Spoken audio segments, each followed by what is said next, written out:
अस्सलाम वालेकुम। तो उम्मीद है आप सब ठीक ही होंगे। तो आज हम इस वीडियो में बात करने वाले हैं कung fu पांडा की कुछ डिटेल्स के बारे में।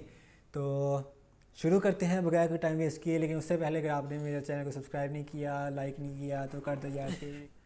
सफ़र कर लेकर भाई, सफ़र इन्हें टाइम नहीं होता है, कम बार चुका लीजिए। खैर चलो भाई, तो स्टोरी शुरू होती है पो के ख्वाब से, जहाँ वो ख्वाब देख रहा होता है कोई एक ड्रैगन मास्टर है। और देखा जाए तो सारा ख्वाब पूरा सच होता है, कुछ कुछ चीज़ें नहीं है जो भी सच नहीं हुई हैं, लेकिन ज़्यादा सच हुआ है। और आज फ़िलहाल पहले हम उन डिटेल्स को देख लेते हैं। तो पहला चीज़ ये है कि ड्रैगन मास्टर बन जाता है। ख्वाब में था कि एक ड्रैगन मास्टर बना हुआ है, और लास्ट में देखा गया कि भाई वो वाकई में एक ड्रैगन मास्टर था और सब ने उसको एक्सेप्ट भी किया। इसी जगह दूसरा पॉइंट ये है कि फ्यूरियस 5 यानी मेंटिस टाइग्रस, अगर आपने हिंदी में देखी है तो जाबाज 5, उसने वो क्या सर झुकाया ड्रैगन मास्टर के आगे। तो मूवी के एंड में ये भी देखा गया कि फ्यूरियस 5 यानी जाबाज 5 ने उसके आगे सर झुकाया अदब से। गुलामी मेरी भाई, अदब से। अब बात करें तीसरे पॉइंट की, तो वहाँ पर हमें अलग अलग विलन्स दिखाए गए थे पूरे ख्वाब के अंदर, जिनमें बिल्लियाँ, मगरमच्छ, भेड़िए और वो क्या से कहते हैं, मुझे नाम नहीं याद आ रहा उसका, ये बंदर होते हैं जो बड़े वाले।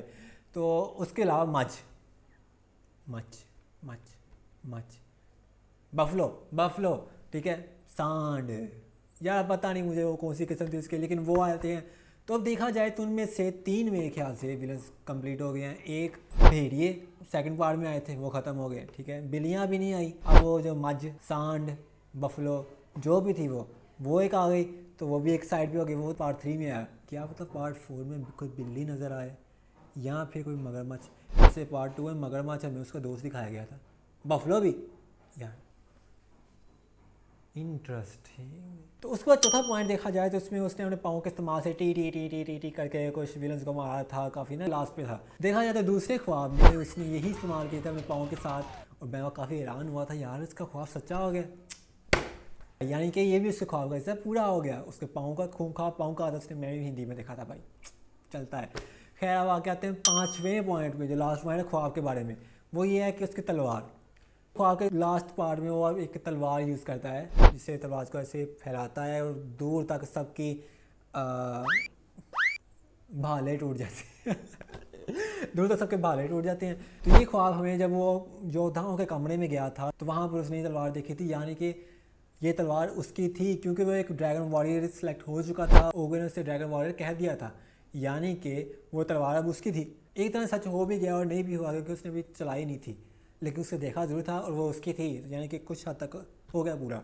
क्या पता हो चौथे पार्ट में, 5वें पार्ट में, छठे पार्ट में, टोटल 6 पार्ट्स आने थे, 3 आगे 3 रह गए, तो उनमें से कोई ना किसी में तलवार देखने को मिल जाए चलाने की, मज़ा नहीं आ जाएगा। चलो आगे आते हैं। तो जब वो ख्वाब से उठा और उसने आगे पीछे अपनी नज़रें घुमाई, तो वहाँ पर हमें एक बफलो, मज, भैंस की तस्वीर नज़र आई। उसने स्केच बनाया हुआ था एक, और उसके बाद वो ब्लेड्स, निंजाज ब्लेड जो होते हैं, वो उसने उसके ऊपर दीवार पर फेंके हुए थे, बहुत ज़्यादा मारे हुए थे। और देखा जाए उनके हाथ बहुत ज़्यादा ख़राब हो गई थी, यानी कि उसने बहुत कोशिश करके, बहुत ज़्यादा कोशिश करता रहा लगातार, उसके बाद कहीं जाके वो अटके। और वो भी इतने सही नहीं, कोई एक दो उसके ऊपर लगा हुआ था और बाकी सारे इतने साइड पे करके। तो देखा जाए तो दाईं साइड पे उसके एक शेल्फ के अंदर एक वही ब्लेड पड़ा हुआ है, जो कि बिल्कुल बेहतर हालत में। अगर उसको देखा जाए, बाकियों को देखा जाए, उसके नीचे पता चलता है कि उसने इतनी कोशिश किया है कि वो ब्लेड सारे ख़त्म हो गए, ख़राब हो गए, लेकिन फिर भी उससे मारा नहीं गया। वो इतनी देर से ट्राई कर रहा था और उसका सिर्फ एक ब्लेड बचा हुआ है अभी तक। लास्ट में जब वो नीचे जाने लगता है तब भी देखा कि भाई इतनी बार मारा था लेकिन उससे ब्लेड लगा नहीं था रहा, यानी कि अब इससे अभी इस वक्त कोई प्रैक्टिस नहीं इस बारे में।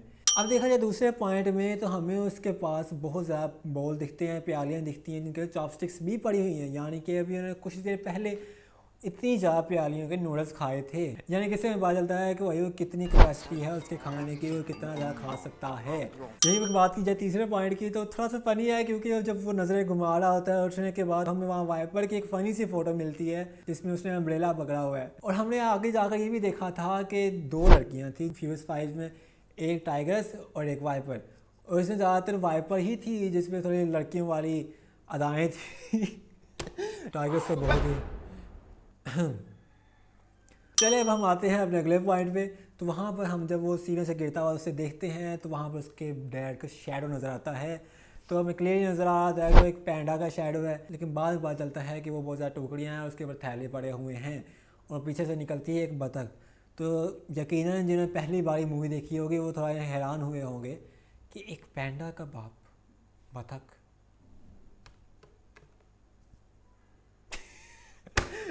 लेकिन हाँ, इसमें ये भी एक इंटरेस्टिंग पॉइंट है कि लोगों ने सोचा होगा कि उसके ये फ़ायदे तो है नहीं, इसके इसलिए फादर कहाँ पे वगैरह सारा कुछ लोगों के माइंड में आया ही होगा। तो उसका हमें थोड़ा सा हिंट मिलता है सेकंड पार्ट के लास्ट में, हिंट मिलता है उसका। स्टोरी हमें सारी सेकंड पार्ट में आ जाती है, लेकिन उसके फादर जो हमें दिखते हैं वो सेकंड पार्ट के लास्ट में मिलते हैं। अब सवाल ये उठता है जो इसके फादर, रियल फादर जो है, उसकी स्टोरी पहले ही पार्ट में क्यों नहीं दिखाएगी? तो इसका जवाब ये है कि वो पहले इसके डक जो है, जो फादर है इसका, जो भी दिखाया गया था, उसके साथ कनेक्शन दिखाना चाहते थे। अब यहीं पर अगर वो उसके दूसरे फादर को भी दिखाए थे, सारी स्टोरी बताए थे एक ही पार्ट में, तो ये सारा चक्कर एक खिचड़ी बन जाती और लोगों को समझ ही ना आती, कोई ना उसके साथ कनेक्शन बन पाता ना इसके साथ बन पाता। तो ये एक बहुत ही अच्छा फैसला था उनका कि जो इन्होंने ऐसे स्टेप बाय स्टेप सब कुछ किया। अब अगर दूसरे पॉइंट की बात की जाए तो हमें रेड और येलो कलर के कपड़े वहाँ पर लटके हुए दिखते हैं। चाइनीज़ कल्चर में देखा जाए तो रेड कलर का मतलब है खुशियाँ या खुशकिस्मती, और येलो कलर का मतलब है शाही, यानी लाइक शाहाना ज़िंदगी या फिर शाही खाना। आई थिंक यहाँ शाही खाना ही होगा, क्योंकि खाना बनाते हैं, नूडल बनाते हैं। अब अगर हम अगले पॉइंट में आए तो हमने देखा कि वहीं पर एक साइड पे करके कॉर्नर पे एक फ़ोटो थी जिसमें फादर और पो दोनों इकट्ठे नज़र आ रहे थे, और उस तस्वीर में वो बहुत छोटा था, बच्चा था। यानी कि यहाँ पर ये क्लियर हो जाता था कि उसके फादर ने उसे बचपन से ही पाला हुआ है। काफ़ी अच्छी डिटेल है, आई अप्रिशिएट इट। अब अगर अगले पॉइंट में आया, जब वो ने झूठ बोला कि नूडल्स का ख्वाब देखा है और उसके फादर ने कहा तुम्हें वक्त आ गया है कि तुम खास सामग्री जान लो, तो उसने बताया कि जैसे मैंने अपने फादर से सीखी और उन्होंने अपने फादर से सीखी और उन्होंने 64 की बाजी में एक पिग से सीखी। तो जैसे फ्रेम चेंज होता है तो वहाँ पर एक बनी है जो कि हम देखते हैं काफ़ी शोर से उसकी स्टोरी सुन रहा होता है, लेकिन वहीं पर साइड पर एक पिग भी था जो कि उसका ब्ला ब्ला ब्ला ऐसे करते हुए रिएक्शन दे रहा था और उसको बिल्कुल स्टोरी समझ नहीं थी आ रही, अनटिल जब तक उसने उसको नूडल्स पकड़ा दिए, क्योंकि फिर उसने स्टोरी को बोल कर नूडल्स को देखे और जैसे उसका दिल खुश हुआ, इससे साबित ये होता है कि उसके नूडल्स वाकई में बहुत अच्छे हैं। वहीं पर बिल्कुल उसके अगले फ्रेम में हम देखते हैं कि वो जो सीढ़ियाँ जो चैम्पियंस रूम में लेके जाती है हमें, वहाँ तक जाने वाली सीढ़ियाँ देखकर वाकई में मेरा दिल हैरान होता है कि कैसे सारे ये जानवर इतनी आसानी से वहाँ पहुँच जाते हैं। जो पो वाला रिएक्शन है वो किसी बहुत ताकतवर बंदे का रिएक्शन होना चाहिए था वहाँ पहुँचने का, और जो हम जैसे लोग होते हैं वो तो आधी से आधी वाली जगह पर ख़त्म हो जाए। हाँ जी, मैं अपने तीसरे फ्लोर में जाऊँ तो मेरी हाथ ख़त्म हो जाती है। खैर आगे चलते हैं। अगले पॉइंट पे हम देखते हैं कि ओगवे ने शीफू को बताया कि उसका ख्याल है कि वो टाइलंग वापस आएगा। तो उसके बिल्कुल ही आगे हम देखते हैं कि शीफू उस भत्ता को कहता है फौरी तौर पर कि उन्हें जाकर कहे कि सिक्योरिटी डबल करे। वहीं पर ओगवे कहता है कि कभी कभी आप उसी तकदीर से टकराते हैं जिसको आप टालने की कोशिश करते हैं, यानी कि उसका भत्ता का वहाँ पर पहुँचना लाजमी था कि वो वहाँ पहुँचेगा तो वो आज़ाद होगा। सबने देखा कि जब वहाँ पहुँचा तब ही टाइलंग आज़ाद हुआ, अगर वो वहाँ ना जाता, अगर शीफू से ना भेजता तो वो आज़ाद ना होता। अब यहाँ पर भी एक पॉइंट है कि ओगवे ने क्यों ऐसा किया, क्योंकि ओगवे जानता था ऐसे करेंगे तो पो आगे इस टाइम पर पहुँचेगा, इस पॉइंट पर पहुँचेगा कि वो आगे काय तक जैसे विलन को आगे तक हरा पाएगा। बाद में उसे आगे पता नहीं कौन कौन से विलन देखेंगे हम, यानी कि साफ साफ यही था कि अब जितना ही तकदीर को बदलने की कोशिश करेंगे वो तकदीर उतनी ही सही सीधी चलती जाएगी। लेकिन अगर आप वहीं पर उसको तब्दील करने की बिल्कुल कोशिश ना करते तो हो सकता है तब्दील हो जाती। आपने डार्क सीरीज़ देखी है यार, मैं रिकमेंड करता हूँ, देखो जाके, आपको सारा समझ आ जाएगा। अब अगर हम अगले पॉइंट पर देखें तो शीफू ओगवे से पूछता है कि कौन वो ड्रैगन वॉरियर बन सकता है, कौन है जो ड्रैगन वॉरियर की जो स्क्रोल की हसीन शक्ति का दारोमदार संभाल सकता है। तो वहाँ पर ओगवे ने कहा I don't know, नहीं पता। वहाँ पर यार उसकी स्माइल देखकर मुझे इतना को मज़ा आया, और मुझे लगता है कि ये स्माइल उसने इसलिए नहीं किया कि वो उसको नहीं पता, बल्कि उसने ये स्माइल इसलिए किया कि उसको पता है, लेकिन उसको ये भी पता है कि जब शीफू को पता चलेगा कि वो ड्रैगन वॉरियर पो है तो उसका रिएक्शन कैसा होगा। और मेरे ख्याल से ओगवे शीफू का वो रिएक्शन अपने माइंड में सोच रहा था और उस पर हंस रहा था कि ये बहुत ही देखने वाला मंजर होगा। अगले पॉइंट की बात की जाए तो हम देखते हैं कि पो नूडल्स को सर्व कर रहा होता है एज अ वेटर। तो वहाँ पर अचानक कि वो एक फ्लैक्स लगा के चले जाते हैं, यहाँ पे पोस्टर लगा के चले जाते हैं। अब मैंने जितनी इसको ट्रांसलेट किया है उसमें यहाँ लिखा हुआ है मार्शल आर्ट्स, साथ में लिखा हुआ है टाइम। अब टाइम क्या है वो मुझे नहीं पता, लेकिन टाइम लिखा हुआ है। और उसके बिल्कुल ही राइट साइड पर वहाँ एक वर्ड टाइगर है, बाकी का मुझे नहीं पता यार, मैं बस इस तरह ही कर पाया, मुझे चाइनीज़ नहीं आती, जैसे जैसे करके मैंने इतना ढूंढ लिया। अब अगर हम अपने अगले पॉइंट पर आए तो वहाँ पर हम देखते हैं जब सारे लोग ऊपर जा रहे हैं ड्रैगन वॉरियर को देखने के लिए कौन है, तो सीढ़ियों के बिल्कुल ऊपर में वहाँ पर दो विंडोज़ भी देखने को मिलती हैं, जिनमें से एक खुली होती है और एक बंद होती है। और ये काफ़ी ज़्यादा डिटेल है क्योंकि आगे जाकर भी हमें खुली देती है। अब उसे अगले सीन की बात की जाए तो पो जब अंदर से रह जाता है उसको बाहर ही छोड़ देते हैं बेचारे को, तनहा सिंगल कंवारा मेरी तरह। तो पता चलता है कि भाई उसको कंफू के बारे में काफ़ी कुछ पता है, जैसे कि उसको 1000 तीरों के बारे में पता है। वहीं पर दूसरे सीन में देखा जाए तो जब वो पीछे जा रहा होता है तो जब वो सीढ़ियों से नीचे गिर जाता है और वो काफ़ी थक जाता है दोबारा ऊपर आते आते, तो हमें पता चलता है कि वो हार मानने वाला नहीं आसानी से। अगले सीन में जब हम देखते हैं वो बांस के इस्तेमाल से छलांग लगाने लगता है तो वो दीवार के साथ टकरा जाता है। तो देखते हैं कि उसका जिस्म जो कि बगैर कंफू के ही इतना मजबूत है कि दीवार पे दरारें आ गई। यहीं पर अगर हम टाइगर्स की बात की जाए, जैसे सेकंड पार्ट में रिवील किया था कि उसने लोहे के पैरों को मुक्के मार मार के अपने आप को इतना सख्त किया कि अब उसको कुछ महसूस ही नहीं होता। I used to punch the ironwood trees by the palace to train. Now I feel nothing. वो को महसूस तो होता है लेकिन उसको इतना ताकतवर है, उसकी बॉडी इतनी है कि भाई उसने बगैर कंफू सीखे ही दीवार में इतनी दरारें डाल दी। आगे चले तो हम देखते हैं कि ऊगवे ने जब पो की आवाज़ सुनी तो उसको पता चला कि ड्रैगन वॉरियर उसके पास ही है। क्या पता उसने जो विजन देखा था, जिसने वो ख्वाब देखा था, उसमें उसने पो की आवाज़ सुनी हो, या फिर उसे पता हो कि भाई ये आवाज़ आएगी उसके बाद पो आने वाला ही होगा, लिहाजा पहले ही सबको तैयार कर ले और पहले ही किसी तरह स्टेज पे पहुँचे। और देखते हैं वो काफ़ी धीरे धीरे स्टेज पे आता है, वो वक्त का अंदाज़ा लगाते हुए आ रहा होता है कि भाई बिल्कुल एग्जैक्ट वक्त वहाँ पे पहुँचे ताकि उसी वक्त वो ऊपर से उड़ता हुआ नीचे गिरे और वो उसकी तरफ इशारा करे कि हाँ ये है ड्रैगन वॉरियर। हो सकता है क्योंकि यार ऊगवे बहुत पहुंची हुई चीज़ है, आपकी सोच से ज़्यादा पहुंची हुई चीज़ है। आगे एक पॉइंट में आ जाता है कि पो की आइज़ बहुत ही शार्प हैं, यानी कि जब शीफू से सिखा रहा होता है तो उसकी आंखें शीफू की तरह भी थी और उस फल की तरह भी थी जो कि शीफू की भी थी, लेकिन शीफू एक बहुत बड़ा मास्टर है और जो पो है उसे बिल्कुल ना के बराबर कंफू आता था, बहुत कम आता था लेकिन कम आता था, यानी कि पो कंफू के बगैर भी बहुत कुछ है। अगली डिटेल की बात की जाए तो पो जब ट्रेनिंग सेंटर में एंटर होता है तो उसके दरवाजा जैसे ही बंद होता है हमें वहाँ 2 पेजेस नज़र आते हैं जिसमें से एक बार लिखा होता है ली लिंग लियांसे। अब यहाँ पर ली लिंग की बात की जाए तो ली लिंग हैन डायनेस्टी का जनरल था जिसने अपनी आर्मी के साथ हुन्स पर अटैक करने की कोशिश की 99 BC में, जिसमें उसको शिकस्त भी लगी, यानी कि वो हार गया और हारने के बाद उसको बेदखल कर दिया गया। देखा जाए तो उसने बाद में ट्राइबल्स के लीडर की बेटी के साथ शादी की थी। और उससे लियांसी का मतलब है कंजक्शन, यानी कि किसी चीज़ का जोड़ना, ठीक है। उसके बाद अगर दूसरे पेज की बात की जाए तो उसमें उसका मतलब है मुइशत या सच्चाई। अगर हम थोड़े बैक में आए तो जब हम देखते हैं कि पो वॉरियर्स के कमरे में जाता है तो वहाँ पर हमें एक बहुत ही इंटरेस्टिंग चीज़ नज़र आई जो थी थैनोस का गॉन्टलेट। अब अगली बात की जाए तो जब वो रेस्ट रूम में जाता है और गलती से क्रेन के रूम में चले जाता है और कंफू के बारे में बातें करते करते एक टाइम पे कहता है कि बाजू दर्द कर जाते होंगे, तो क्रेन ने हाँ हाँ कहते हुए जब अपने बाजू की तरफ देखा उसको रियलाइज़ हुआ कि उसके तो बाजू ही नहीं, वो तो उसके पार्ट है।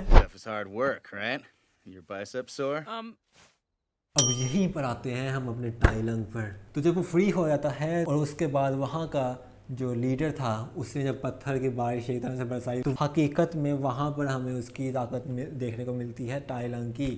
कैसे, मैं बताता हूँ।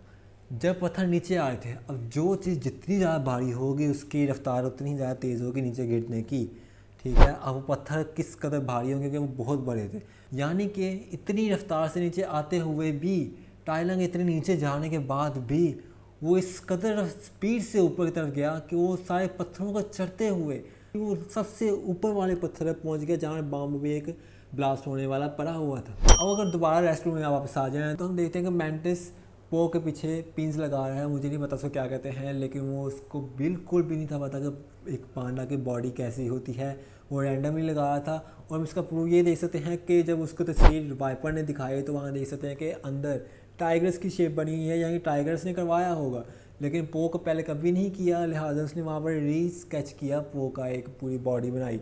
अब उसे लगा कि पो के अंदर का जो हिस्सा है वो टाइगर्स की तरह ही होगा, बस मोटापा उसके नेचुरली नहीं बल्कि उसके ज़्यादा खाने की वजह से है। लेकिन जब उसके करने के बाद भी कोई फ़र्क नहीं पड़ा तो उसने रैंडमली लगाना शुरू कर दिया, जिसकी वजह से उसका पूरा दिल बंद हो गया, उसका दिमाग भी बंद हो गया, यार उसका सब कुछ ही बंद हो गया। अब अगर अगली सीन की बात करें तो जब शिफू उसको पहाड़ी के बिल्कुल ऊपर टॉप पर लेकर गया तो उसका मतलब ये नहीं कि वो वहाँ पर जाके भाई वहाँ पर कोई ख़ास चीज़ है जिससे वो सिखाना, हाँ वहाँ पर कंफू की शुरुआत हुई थी, लेकिन उसका एक और मकसद यहाँ यही भी था कि उसको पता था कि पो ने अभी भी बहुत जी भर के खाया है, तो उसकी भूख को दोबारा लगाने के लिए, उसका पेट खाली करने के लिए वो उसको इतनी दूर पैदल लेकर गया और साथ साथ उसको इतना उसका भार भी उसके पीछे रखा कि उसके वाकई में जितना हो सके उतना उसका पेट खाली हो, ताकि ट्रेनिंग के दौरान उसका पेट जब खाली होगा तो ज़्यादा कंसंट्रेट कर पाएगा ट्रेनिंग पे। शायद यही वजह थी कि शिफू पो को इस कदर पहाड़ी के टॉप तक लेकर गया कि उसकी भूख ख़त्म हो और बाद में ट्रेनिंग करे, वो अच्छे से सीख भी पाए। अब अगर हम अगले सीन की बात करें तो जब शिफू और पो ट्रेनिंग करके वापस आ रहे होते हैं तो हम देखते हैं कि शिफू पो के साथ काफ़ी ज़्यादा फ़र्क है। अब अगर वहाँ पर फ्यूरियस 5 यानी याबाज 5 का देखा जाए तो वो इतने साल से ट्रेनिंग कर रहे हैं शिफू के साथ, लेकिन फिर भी वो आज तक फ्रैंक नहीं हो पाए। Coincidence? I think not! अब यहाँ पर ये बात गौर करने वाली है कि उगवे की बात पहले से ही सच होना शुरू हो गई थी, ताकि लास्ट में जाकर सच हुई थी। यानी कि उगवे ने कहा था कि वो उसके दिल पर भी सुकून लाएगा। Whatever I choose will not only bring peace to the valley, but also to you. Last में प्लीज जब हम देखते हैं कि वो फाइनली टाइलों को हरा देता है स्कूटिश के साथ, तो हम देखते हैं कि वहाँ पर जितनी भी बातें विलेज छोड़ के चले गई थी वो सारी वापस आना शुरू होती है देखने के लिए। अब यहाँ पर ही कैसे उनको पता कि भाई वाकई में वो ही जीता होगा ना कि टाइलंग, तो इसका एक रीज़न ये है कि कम से कम फ्यूरियस 5 यानी जाबाज 5 को ज़रूर पता होगा कि जो स्कूटिश है वो कोई आम बंदा नहीं कर सकता, ना कोई विलन ना कोई छोर, ये सिर्फ बहुत बड़े मास्टर कर सकते हैं, जैसे मास्टर शिफू, मास्टर उगवे। तो उन्होंने अंदाज़ा लगाया होगा कि हो सकता है टाइलोंग हार गया हो, क्योंकि वो ये नहीं कर सकता, तो ये जिसने भी किया है टाइलोंग को हराने के लिए ही किया होगा। तो सारे वापस आ गए देखने के लिए, तो उनका जो शक था वाकई में सही निकला और वाकई में पो ने उसको हरा दिया और वहाँ पर वो बन गया ड्रैगन वॉरियर। फाइनली उसका ये ड्रीम वहाँ पर पूरा होता है। और उसके साथ हम देखते हैं कि फ्यूरियस 5 भी उसके आगे सर झुका रहे हैं और उसके अलावा पूरा गांव भी उसके आगे सर झुका रहा है अदर के साथ गुलामी के साथ नहीं। तो फाइनली हम यहीं पर इस वीडियो को रैप अप करते हैं। उम्मीद है आपको ये वीडियो पसंद आई होगी। पसंद आई तो लाइक और शेयर ज़रूर करिएगा, हो सके तो सब्सक्राइब भी कर दीजिएगा। मैं ऐसे ही साथ साथ ही कॉन्टेंट वीडियोज़ लाता रहूँगा और यप बाय बाय।